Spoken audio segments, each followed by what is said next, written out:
गुरुवार दिनांक 19 मार्च 2026 रोजी आहे गुढीपाडवा. म्हणजेच मराठी नववर्ष गुरुवारपासून चालू होणार आहे. या दिवशी चैत्र शुक्ल प्रतिपदेचा क्षय असून अमावस्या समाप्ती सकाळी 6:53 होत आहे आणि यानंतरच आपल्याला गुढी उभारायची. नमस्कार मित्रमैत्रिणींनो, तर आज आपण गुढीपाडव्याबद्दल सर्व माहिती घेणार आहोत. गुढी कशी उभारावी, कोणकोणते साहित्य लागणार आहे याच्याबद्दल सगळी संपूर्ण माहिती जाणून घेणार आहोत. तर त्यासाठी व्हिडिओ शेवटपर्यंत नक्की बघा. तर गुढीपाडव्याचा हा दिवस 3.5 मुहूर्तांपैकी एक शुभ दिवस असल्याने या दिवशी वाहन, सोने, जागा, नवीन वस्तू इत्यादींच्या खरेदीचा आपण शुभारंभ करण्यास हरकत नाही. तर अतिशय असा हा शुभ दिवस आहे, तर या दिवशी आपण कुठल्याही वस्तूंची खरेदी करायला पाहिजे. याचबरोबर हिंदू धर्मशास्त्राप्रमाणे गुढी उभारणे हे केवळ परंपरेचे प्रतीक नसून ते विजय आणि समृद्धीचे लक्षण मानले गेलेले आहे. गुढी उभारण्याची योग्य पद्धत आणि शास्त्र आपण आता समजून घेणार आहोत. चला तर सुरू करूया. गुढी उभारण्यासाठी कोणकोणती पूर्वतयारी करावी, चला बघूया. गुढी सूर्योदयानंतरच आपल्याला लगेच उभारली पाहिजे. यासाठी ब्रह्ममुहूर्तावर उठून अभ्यंग स्नान करून बाकीची कामे आपल्याला आवरून घ्यायची आहेत आणि सूर्योदयानंतर लगेच आपल्याला गुढी उभारायची आहे. त्यासाठी जागा कशी पाहिजे? घराच्या प्रवेशद्वारापाशी किंवा खिडकीत जिथे बाहेरून सर्वांना दिसेल अशा उंच जागी गुढी उभारायला पाहिजे. ती जागा अगोदर स्वच्छ करून घेतली पाहिजे. तिथे रांगोळी काढून घ्यायची आहे आणि मग आपल्याला तिथे गुढी उभी करायची आहे. त्यासाठी गुढी कशी तयार करायची आहे, तर त्याची साहित्य आणि मांडणी हे आपण बघूया. आता एक मध्यम उंचीची बांबूची काठी आहे, तर ती स्वच्छ धुवून घ्यायची आहे आणि त्याच्यावरती नंतर काठीच्या वरच्या टोकाला आपल्याला नवीन रेशमी वस्त्र, शक्यतो पिवळे किंवा लाल रंगाची साडी किंवा खण आणि जरीची काठ असलेली साडी किंवा खण आपण याला बांधू शकतो. या साडीसोबतच आपल्याला गाठी आणि कडुलिंबाचा डहाळा सुद्धा बांधायचे आहेत.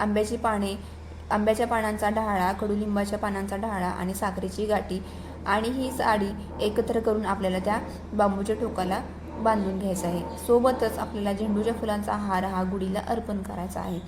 सर्वात शेवटी आपल्याला याच्यावरती कलश उलटा ठेवायचा आहे आणि या कलशावरती आपल्याला कुंकवाची 5 बोटे किंवा स्वस्तिक चिन्ह काढून त्याला हळद कुंकू अर्पण करून, अक्षत अर्पण करून हे कलश आहे तर तो पालथा घालायचा आहे. चला तर आता गुढी उभारण्याची योग्य पद्धत बघूया.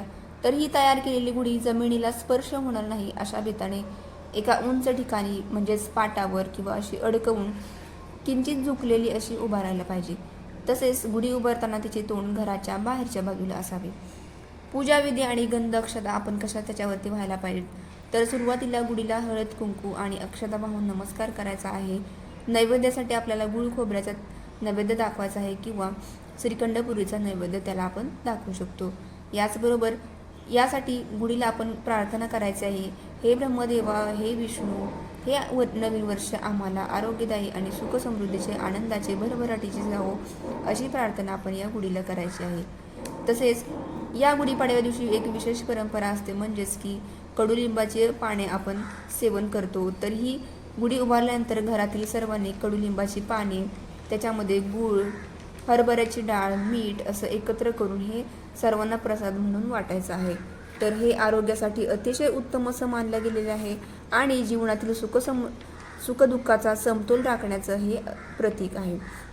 चला तर आता आपण ही गुढी उभारण्याचं संपूर्ण शास्त्र जाणून घेतलेलं आहे. गुढी कशी उभारायची हे सगळं आपण या व्हिडिओतून जाणून घेतलेलं आहे. परंतु आता ही गुढी आपल्याला संध्याकाळी कधी उतरवायची, शुभ मुहूर्त कोणता आहे तर ते बघूया. सूर्यास्ताच्या वेळी पुन्हा गुढीला हळद कुंकू वाहून त्याची प्रार्थना करून तिला सन्मानाने खाली उतरवायचं आहे. गुढीवरची गाठी आहे तर ती सर्वांना प्रसाद म्हणून वाटायची आहे.